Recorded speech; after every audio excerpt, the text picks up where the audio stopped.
नमस्कार, knocking-news.com में आपका स्वागत है। मैं हूं गिरिजेश वशिष्ठ। आज हम बात करेंगे एक ऐसे मसले की जो बहुत गंभीर मसला है। गंभीर मसलों पे तो हमेशा बात ही करते हैं, हमारा चैनल ही गंभीर बातों के लिए। लेकिन भारत में इंटरनेट का क्राइसिस होने की नौबत आ गई है। और बात सिर्फ इंटरनेट के क्राइसिस की नौबत आने की नहीं है, बल्कि बात इतनी है कि ये इंटरनेट का जो क्राइसिस भारत पे आने वाला है, ये क्राइसिस पूरी दुनिया के लिए किस तरह से और ख़ास तौर पे अमेरिका के लिए किस तरह शिकंजा ढीला हो जाने का प्रतीक है। भारत में इंटरनेट किस तरह से दुनिया की जो अमीर ताकतें हैं, जो एलिटिस्ट ताकतें हैं, जो दुनिया के बड़े फोर्सेस हैं, वो भारत पे हुकूमत चलाने के लिए इंटरनेट का कैसे इस्तेमाल करते हैं, हम ये भी समझेंगे। और ये भी समझेंगे कि हूती ने एक तरह से ये इंटरनेट केबल काट कर ना सिर्फ दुनिया को चेतावनी दी है, अमेरिका के लिए भी एक बहुत बड़ी चुनौती खड़ी की है। आज इसी पे बात करते हैं। कहीं मत जाइए, चैनल को सब्सक्राइब कर लीजिए, मैं भी हाजिर होता हूँ।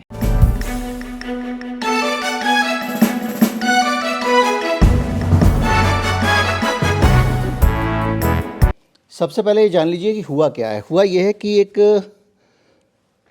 भूमिगत तरीके से इंटरनेट की केबल आती है और वो केबल भारत पहुंचती है।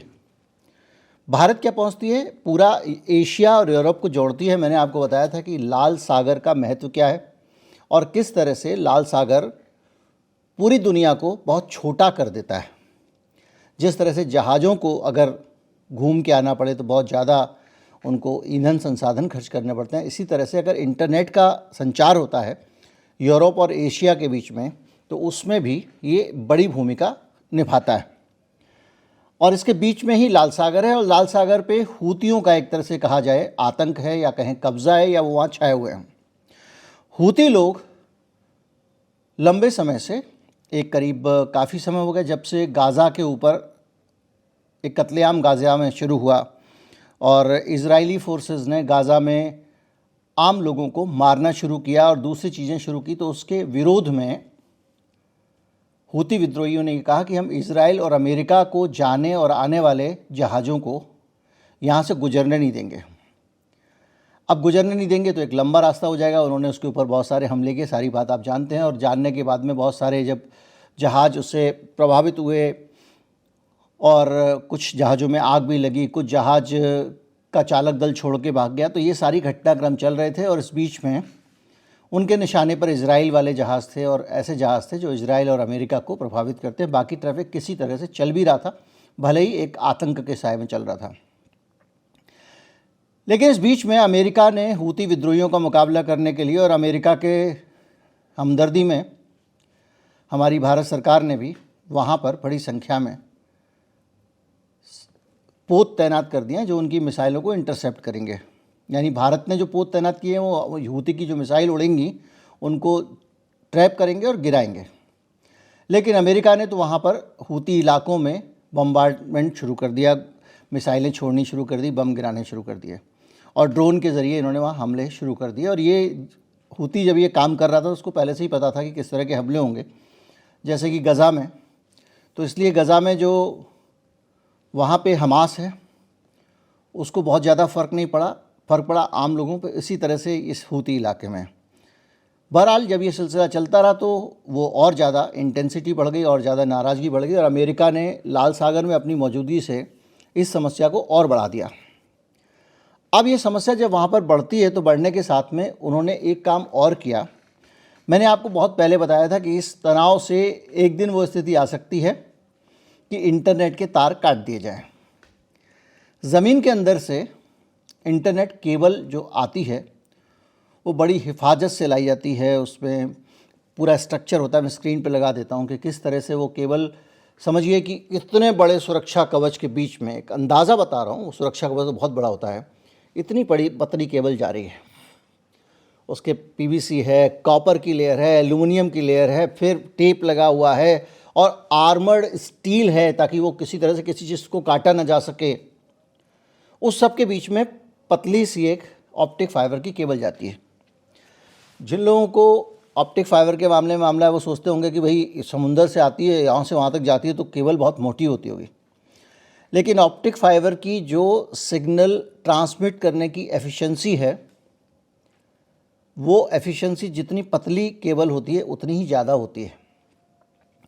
तो ये बहुत सारी पतली केबलों का एक समूह जा रहा होता है उसके अंदर से।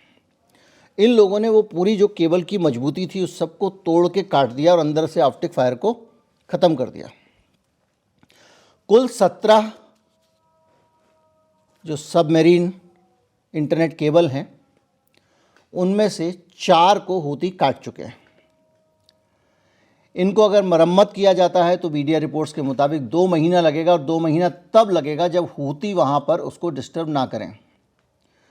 खबर यह है कि इसको काटने का काम किया गया हूती के पास में सबमरीन ड्रोन है, यानी ऐसे ड्रोन, एक तो ड्रोन होते हैं जो हवा में उड़ते हैं, ऐसे ड्रोन जो समुद्र के अंदर अंदर चलते हैं और अंदर जाके अपना काम कर देते हैं, ब्लास्ट कर देते हैं। उन्होंने इसका इस्तेमाल कई बार कई जहाज़ों पर हमले के लिए भी किया, जिसमें अमेरिका का जहाज़ भी था। तो उनका इस्तेमाल करके ये सबमरीन वाली जो इंटरनेट केबल है उसको काटा गया है। अब इसको काटने का मतलब ये है कि 17 में से 4 केबल काटने का मतलब ये है कि जो यहाँ से वहाँ, मान लीजिए, इसको सिंपल तरीके से समझ लीजिए, टेलीफोन का तार है। अगर 17 में से 4 तार कट जाएंगे तो टेलीफोन का तो हमारा एक ही तार होता है, लेकिन उससे बहुत बड़े स्तर पे दुनिया पे इंटरनेट का असर पड़ा है। जो 4 तार कटे हैं उनमें से एक है AE1, जो चीन को वेस्ट के साथ जोड़ता है। यानी अगेन वही नक्शा, सुएज नहर से होके, लाल सागर से होके और भूमध्य सागर से, लाल सागर से होके, और ये चीन के लिए केबल जाती थी, जिसमें पाकिस्तान और कतर भी बीच में आते थे। उसको काट दिया गया है। एक यूरोप इंडिया गेटवे है, जिसमें यूरोप, इजिप्ट, सऊदी अरब, जिबूती, UAE और भारत जैसे देश और एशिया और अफ्रीका का एक हिस्सा उससे जुड़ता था। एक सीकॉम है, जिसमें भारत और यूरोप, अफ्रीकी, एशियाई देशों को जोड़ा जाता है। और TGN है, और जिसे 2001 में एक अमेरिकी कंपनी ताओ, उसने कमीशन किया, बनाया था। बाद में भारत का एक विदेश संचार निगम लिमिटेड होता था, पहले भारत सरकार की एक कंपनी थी, टेलीकम्युनिकेशन कंपनी। फिर पश्चिम के प्रभाव में भारत आया, प्राइवेटाइजेशन शुरू हुआ, तो VSNL टाटा को बेच दिया गया, जो टाटा टेलीकॉम बन गया बाद में $130 मिलियन में। तो वो टाटा की भी एक केबल काटी गई है। यानी टाटा की, BSNL की मान लीजिए या टाटा की मान लीजिए, वो केबल एक जो भारत से और यूरोप को जोड़ती थी वो काट दी गई है। 17 में से 4 कट गए हैं। अब इन केबल के कटने से क्या असर पड़ेगा अमेरिका पे? हमारी तो सेवाएं चलो किसी तरह काम कर रही हैं, अभी दूसरी केबल्स हैं उनसे हमारा कम्युनिकेशन हो रहा है, लेकिन अफ्रीका के कुछ देशों में इसका बुरा असर पड़ा है। लेकिन ये हम उपभोक्ता के नज़रिए से देख रहे हैं। हमेशा याद रखिए, जब भी कोई बड़ी टेक्नोलॉजी आती है उसके 2 पहलू होते हैं। एक पहलू जनता के लिए होता है, एक पहलू सरकारों के लिए होता है। सरकार का फ़ायदा नहीं है तो वो चीज़ें आगे बढ़ती नहीं हैं। इंटरनेट जो है वो जब आया तो पूरी दुनिया में इस बात को लेकर चिंता व्यक्त की गई थी कि इंटरनेशनल सर्विलेंस का ये सबसे सशक्त माध्यम बनेगा और पूरी दुनिया को गुलाम बनाने में ये अमेरिका की भरपूर मदद करेगा। ये आरोप इसलिए लगाए गए थे और ये विचार इसलिए दिमाग में आया था लोगों के कि अमेरिका इंटरनेट के ज़रिए जब सारी चीज़ों का कम्युनिकेशन होगा, हर चीज़ www या जो भी नेटवर्क है इंटरनेट का, उसमें से एक डीप वेब है, एक डार्क वेब है, वो एक अलग स्थिति है। डीप वेब एक सरफेस वेब है। सरफेस वेब मतलब वो होती है जिसमें कि हम जो सार्वजनिक रूप से रखा हुआ है। डार्क वेब में आ जाता है ईमेल वगैरह, जिसको केवल वही एक्सेस कर सकता है जिसको भेजी गई है। एक डीप वेब होती है जिसको कोई भी एक्सेस नहीं कर सकता, उसके अलग सर्च इंजन होते हैं, .onion करके, वो अलग कहानी है, मैं उस पर जाना नहीं चाहूँगा। तो क्या होता है कि इस तीनों तरह के इंटरनेट पे जो नज़र रखी जा सकती है, और इसलिए रखी जा सकती है क्योंकि ये जहाँ भी जाएंगे तो तारों से। और अमेरिका जैसे देश क्या करते हैं कि ये डार्क वेब, डीप वेब जैसे लोग, जैसे टेलीग्राम है, वो है आपका एप्लीकेशन, इस तरह की चीज़ें जिनको कहा जाता है इनको एक्सेस नहीं किया जा सकता, इनकी सर्विलेंस नहीं हो सकती, इनको जानबूझ कर छूट दे के रखते हैं ताकि आप ज़्यादा से ज़्यादा यहाँ से कम्युनिकेट करें, और बुरे काम तो कि उनको या से सरकार के लिए अच्छे नहीं हैं तो उनको इंटरसेप्ट करने में आसानी हो। मसलन कि यहाँ से सड़क से जाओगे तो पुलिस पकड़ लेती है, पतली गली से निकलोगे तो नहीं पकड़ेगी। अब पुलिस एक पतली गली खुली छोड़ के रखती है, और जब बहुत ज़रूरी होता है तो उस पतली गली से निकलेगा, इसलिए वहाँ से पकड़ लेगी। उस तरह का मामला होता है। तो अब आप समझ गए होंगे। तो इसमें क्या हुआ कि ये जो सर्विलेंस है, ग्लोबल सर्विलेंस कहलाती है। ग्लोबल सर्विलेंस के लिए अमेरिका पे कई आरोप लगते रहे हैं, और ये एक छोटा मोटा मसला नहीं है। दुनिया भर पे ग्लोबल मास सर्विलेंस अमेरिका रखता रहा है। इंटरनेट के ज़रिए दुनिया भर के लोगों की, सरकारों की जो फाइलें हैं, दूसरा सरकारों का डाटा है, सरकारों की नीतियां हैं, उन पे ये नज़र रखता है। इसके अलावा अमेरिका और दूसरे देश जो इंटरनेट पर कंट्रोल रखते हैं, मुख्य रूप से अमेरिका का कंट्रोल है, वो चाहते हैं कि ज़्यादा से ज़्यादा चीज़ें इंटरनेट पर आएँ, ताकि इंटरनेट पे जब भी आप कोई चीज़ डालेंगे तो उनके लिए एक्सेसिबल हो जाएगी। हमारे लिए सरफेस नेट है और हमारे लिए डार्क वेब है, उनके लिए वो डार्क वेब नहीं है, वो हमारी ईमेल में झांक सकते हैं। तो किस लेवल पे वो लोग कर सकते हैं उस पे मैं जाऊंगा तो आपको बहुत ज़्यादा बड़ा पढ़ना पड़ेगा, लेकिन आप इसका एक छोटा सा हिस्सा समझिए। मैं स्नोडेन, ग्रीनवुड, बहुत सारी चीज़ों पे नहीं जाऊंगा। मैं आपसे ये सिर्फ बात करना चाहता हूँ कि भारत में मास सर्विलेंस का लेवल क्या है।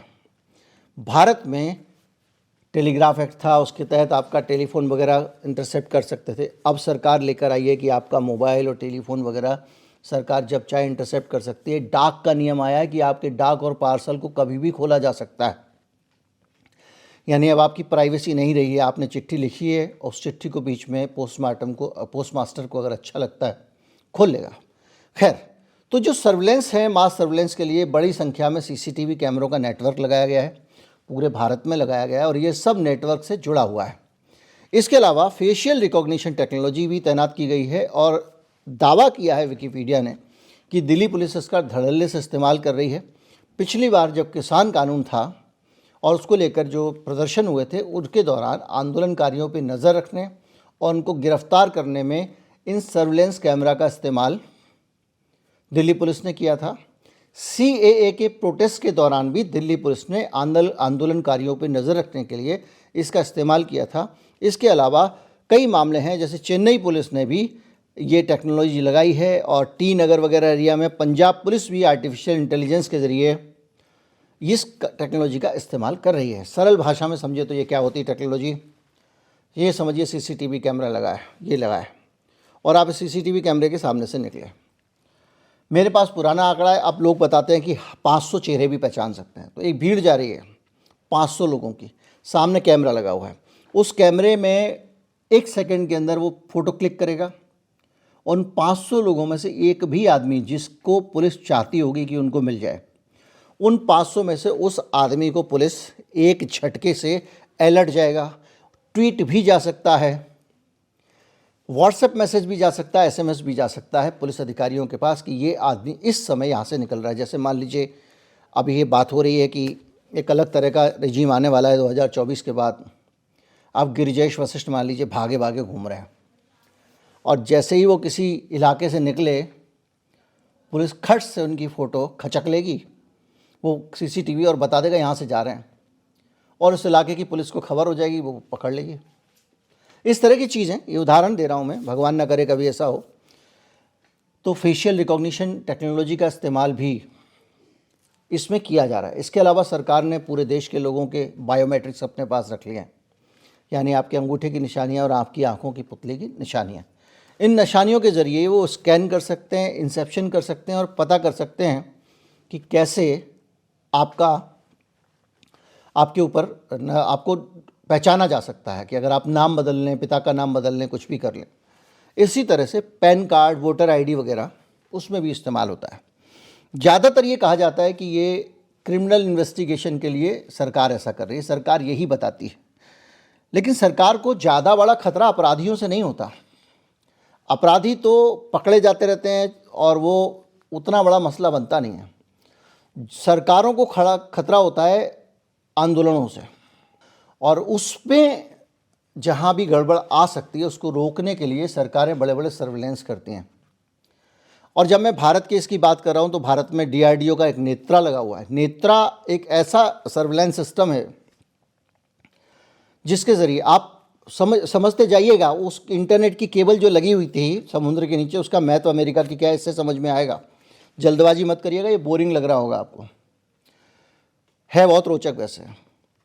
तो आप जितना भी कम्युनिकेशन करते हैं, DRDO ने एक सॉफ्टवेयर बनाया नेत्रा। नेत्रा क्या करता है कि उसने कुछ शब्द डाल दिए। मान लीजिए उसने डाल दिया इसके अंदर जीतेंगे हम, या डाल दिया ब्लास्ट, या डाल दिया खबरदार, या डाल दिया पहुँचो, जो भी उन्होंने डाला, वो उन कीवर्ड्स को सर्च करके उसके अंदर से AI के ज़रिए ये पता लगा के कि कौन सा मैसेज यहाँ से वहाँ जा रहा है जो सरकार की अपनी हुकूमत को लिए खतरा हो सकता है, वो झट से अलर्ट कर देगा। DRDO नेत्रा, नोट कर लीजिए। और इसके साथ साथ जो कानूनी बहुत तरह इंटरसेप्शन की NCCC है, नेशनल साइबर कोऑर्डिनेशन सेंटर है, वो भी लगातार नज़र रखता है। Telephone enforcement resource and monitoring project, ये प्रोजेक्ट भी भारत के लोगों के ऊपर निगरानी रखने का काम करता है। इसके अलावा अलग अलग तरह के हैं, और फिर ये मामला बहुत ज़्यादा बिखर जाएगा, मैं इस पर जाना नहीं चाहता।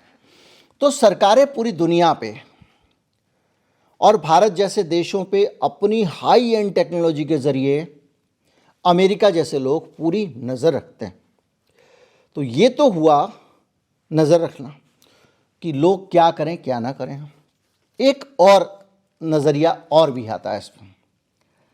नज़र तो रखी गई, लेकिन लोग विद्रोह ना करें इसके लिए उनको मानसिक रूप से नियंत्रण में रखना है, वश में रखना है। उस काम के लिए भी इंटरनेट बड़ा उपयोगी है। आपको रील दे दिया, भाई साहब आप भले ईमेल चेक करने गए हों, किसी का मैसेज चेक करने गए हों, किसी भी काम से गए हों, किसी ने आपसे कहा हो भाई मुझे ज़रा पेटीएम से 50 रुपये भेज दो, अब पेटीएम खोलने जाओगे और वहाँ अगर आपको रील मिल गई तो आप 10 रील देखे बगैर नहीं हट सकते हो। आपका दिमाग एकदम उसमें एंगेज कर दिया। इसके अलावा मैं आपको बहुत सारी चीज़ें बता चुका हूँ कि किस तरह से वोटर्स का दिमाग घुमाने का काम किया जाता है, उसमें मेरा पूरा वीडियो है। और किस तरह से वोटर्स की पूरी मानसिकता बदली जाती है, किस तरह से। एक अनुमान ये भी है, ये मेरा अनुमान है, गलत ही होगा लेकिन फिर भी, कि टिकटॉक को भारत से भगाया गया और टिकटॉक को भारत से निकाले जाने की शर्त ये थी कि उसके बाद फेसबुक किसी खास पार्टी के लिए और किसी उसके लिए लगातार काम करेगा। और इस तरह के कई इंस्टांसेस भी आए पूरी दुनिया भर के मीडिया में, भारत के मीडिया में भी इस तरह की रिपोर्ट्स आई कि किस तरह से एक पार्टी के लिए फेसबुक काम कर रहा है। तो फेसबुक जैसे संस्थान, गूगल जैसे संस्थान, ये लगातार आपके दिमाग पे नज़र रख रहे हैं। और ये जो AI आया है, ये भी जितना इन्फॉर्मेशन ये आपको दे रहा है, ये आपके ही दिमाग पे नज़र रख के दे रहा है। तो आपका दिमाग पूरी तरफ से दूसरा तरह तरह की फैलेसी, झूठी सूचनाएं, ऐसे सूचनाएं जो झूठी हैं लेकिन आपको सच लगेंगी क्योंकि वो लॉजिकल फैलेसीज़ हैं, वो आप तक पहुंचाना। तो ये सारा काम इंटरनेट के ज़रिए हो रहा है। भारत में अगर मोदी सरकार को गिराना हो और मोदी के खिलाफ किसी आदमी ने कोई ऐसा भाषण दिया, मान लीजिए ध्रुव राठी का वीडियो है, और अगर फेसबुक और गूगल चाहते हैं तो वो ज़्यादा से ज़्यादा लोगों को सजेस्ट करेंगे, पूरा देश उसको देख डालेगा। इसमें भारत सरकार का कोई कंट्रोल नहीं है। भारत सरकार ज़्यादा से ज़्यादा ये कह सकती है कि भाई ये गैरकानूनी है, इससे लोग भड़क सकते हैं, इसको हटा दो, लेकिन हर सामग्री के बारे में भारत सरकार तो नहीं बोल सकती ना। तो दुनिया की वो ताकतें हैं जिसको बना के रखना है, मान लीजिए मोदी जी को उनको बनाए रखना है, तो राहुल गांधी के पप्पू बनाने वाले और ये सब जो बना के IT सेल डालती है उसको ज़्यादा से ज़्यादा फैला देगा। अब ये वो करते हैं नहीं करते हैं ये मैं नहीं कह रहा हूँ, लेकिन मसला ये है कि ये एक पॉसिबिलिटी उनके पास में है। और ये किनके हाथ में है? ये विदेशी ताकतों के हाथ में। आप एक बात मान लीजिए कि जुकरबर्ग की इतनी हिम्मत नहीं है कि अमेरिका की सरकार को सुरक्षा परिस्थितियों में, युद्ध के हालात में या दूसरी स्थितियों में ऑफिशियली भी मना कर सके। वो जो कहेंगे वो करेंगे। हमारा डाटा, चाहे हमारा कोविड वैक्सीन का डाटा हो, चाहे हमारा आधार का डाटा हो, सारा डाटा वल्नरेबल है और उस पर बहुत सारी रिपोर्ट्स आ चुकी हैं। यानी उनको चुराया जा सकता है। तो ये मैं भारत की बात कर रहा हूँ। तो इंटरनेट पूरी दुनिया में अमेरिका के लिए और इस तरह की जो लोग हैं जिन्होंने इंटरनेट को पुश किया, उन लोगों के लिए आज तो सब जगह इंटरनेट पहुँच ही गया है, बहुत बड़ा हथियार है। अब वापस आइए हूती पे। हूती अगर इंटरनेट का संपर्क भारत से, पाकिस्तान से और अरब इलाकों से तोड़ देता है तो एक झटके में अमेरिका का बहुत सारा सर्विलांस मैकेनिज्म गड़बड़ा जाएगा, उनका होल्ड गड़बड़ा जाएगा, और जो ऊपर के ज़रिए चीज़ें जा रही हैं सैटेलाइट के ज़रिए सिर्फ वो बच जाएंगी, जिसकी बहुत ज़्यादा बैंडविड्थ नहीं होती है। इसके अलावा अगर आप सोचें तो पूरी दुनिया को इंटरनेट के शिकंजे में लाने के साथ साथ भारत के या दुनिया के जितने भी देश हैं उनके जितने भी ऑफिशियल काम हैं, सरकारी काम हैं, वो सब इंटरनेट के ज़रिए होने लगे हैं। आपको याद होगा एम्स का सर्वर हैक हो गया था। सरकार ने पहले कहा 24 घंटे में कर लेंगे, फिर 48 घंटे में रीस्टोर कर लेंगे। भारत के बड़े बड़े लोगों का, बहुत सारे नेताओं का, इवन मोदी जी ने भी वैक्सीन वहाँ लगवाई थी, बहुत सारा डाटा हेल्थ से जुड़ा हुआ दूसरी चीज़ों का डेटा एम्स के रिकॉर्ड में था, वो हैक हो गया। इसी तरह से सरकारी डाटा को हैक करके उसका इस्तेमाल किसी भी देश के खिलाफ किया जा सकता है। अगर मेडिकल डाटा किसी देश के प्रधानमंत्री का मिल जाता है तो दूसरे देश अच्छी तरह से जान लेते हैं कि भाई इसको फलां बीमारी है या हम इसको इस तरह से नुकसान पहुंचा सकते हैं। उसके बहुत सारे तरीके होते हैं, बहुत हाई लेवल की प्राइवेट ये, और ये वल्नरेबिलिटी है, कब कहाँ क्या हैक हो जाए कोई नहीं जानता। सारे बैंक, सारा पैसा, और यहाँ तक कि दुनिया का जो स्विफ्ट है जिसके ज़रिए एक देश दूसरे देश में पैसा जाता है, वो सिस्टम भी अमेरिका की निगरानी में। अभी आपने देखा होगा पिछले दिनों जब रूस के साथ उसका तनाव हुआ ना, स्विफ्ट से बैन कर दिया, सीधे स्विफ्ट अकाउंट बंद कर दिए रूसी बैंकों के। तो ये पूरा का पूरा दुनिया पे जो पकड़ बनाई है अमेरिका ने इंटरनेट के ज़रिए, ये एक तरह की आप गुलामी कहें ना कहें जो भी कहें, इतना मूर्ख तो है नहीं कल के दिन वो कल से ही वो बोलना शुरू कर दे, बैठ गई, खड़ी हो जा, खड़ी हो गई, झूम गई। अपनी ज़रूरत पड़ने पे वो किसी की भी। एक उदाहरण बताता हूँ, मैंने एक डिस्कवरी चैनल पे डॉक्यूमेंट्री देखी थी। जब गल्फ़ वॉर हुआ था तो अमेरिका ने इंटरनेट की पावर का इस्तेमाल करके वहीं से बैठे बैठे इराक़ के बिजली घर बंद कर दिए थे। और ये बताने में मुझे कोई गुरेज नहीं है कि भारत में जो बिजली घर बन रहे चल रहे हैं उसमें बड़ी संख्या में अडानी के बिजली घर भी हैं, और इन बिजली घरों को चीन ने फंड किया है। चीन की टेक्नोलॉजी है, और उस टेक्नोलॉजी में इस बात की पूरी गुंजाइश है कि चीन ने, हालांकि सरकार ने नज़र रखी होगी, उसको किसी तरह से अपने कंट्रोल में रखा हो और विपरीत परिस्थितियां होने पे वो भारत की पावर सप्लाई ही ठप कर दे। तो आज जो है युद्ध है वो बहुत ऊपर के स्तर पे पहुंच गया है। तो ये जो 17 में से 4 केबल कटी हैं, ये एक संकेत है अमेरिका के लिए। ये समझिए कि दुनिया को आप जिन धागों से कठपुतली बनाकर नचा रहे हो, उस धागे में से एक धागे में खींची मार दी है, और ये बड़ा भी हो सकता है। इसलिए ये सिर्फ तार काटने का मामला नहीं है। वैसा नहीं आपके घर के केबल की तार कट जाती है या दो केबल वालों में कंपटीशन होता है तो रात को एक दूसरे की काट देते हैं, सुबह आके जोड़ देता है। ये बहुत बड़ा मसला है, और इसलिए ये अमेरिका को बड़ी चुनौती है। बल्कि अमेरिका को जवाब भी है कि जिस तरह से वो हूती के गढ़ में जाकर उसने मिसाइल फेंकी और दूसरे काम किए, उसका ये जवाब है, और ये युद्ध कहीं भी जा सकता है। उम्मीद करता हूँ वीडियो आपको अच्छा लगा होगा। अच्छा लगा हो तो ज़्यादा से ज़्यादा लोगों तक पहुँचाएँ। देखिए, मैं आपको एक चीज़ साफ़ कर दूँ, मैं अभी थोड़ा सा शहर में नहीं हूँ, मैं अभी इलाहाबाद आया हुआ हूँ। यहाँ पे भी मेरा एक अपना घर है, तो यहाँ पे मेरे पास में बहुत ज़्यादा सुविधा एडिटिंग वगैरह की नहीं है। जिस एडिटिंग सॉफ्टवेयर से मैं एडिट करता था वो क्रैश कर गया है। दूसरा सॉफ्टवेयर जो मैं इस्तेमाल कर रहा हूँ वो मुझे ज़्यादा चलाना आता नहीं है, तो कुछ तकनीकी दिक्कतें आपको वीडियो में दिख रही होंगी। दूसरी दिक्कत ये भी है कि यहाँ पे जो है वो बहुत सारे रेफरेंसेस वाले स्क्रीनशॉट्स में आपको जो डालता था वो कम डाल पा रहा हूँ, क्योंकि मुझे वो काम उतना नहीं आता है। फिर भी कोशिश है, थोड़ी तकलीफ़ उठाकर कुछ दिन झेल लीजिए, फिर वापस दिल्ली पहुँचेंगे तो फिर वीडियो दोबारा से पहले जैसे आने शुरू हो जाएंगे। शेयर करें, क्योंकि ये जो जानकारियाँ मैं आपको दे रहा हूँ ये कहीं कोई नहीं देगा आज की तारीख में। नमस्कार, जय हिंद।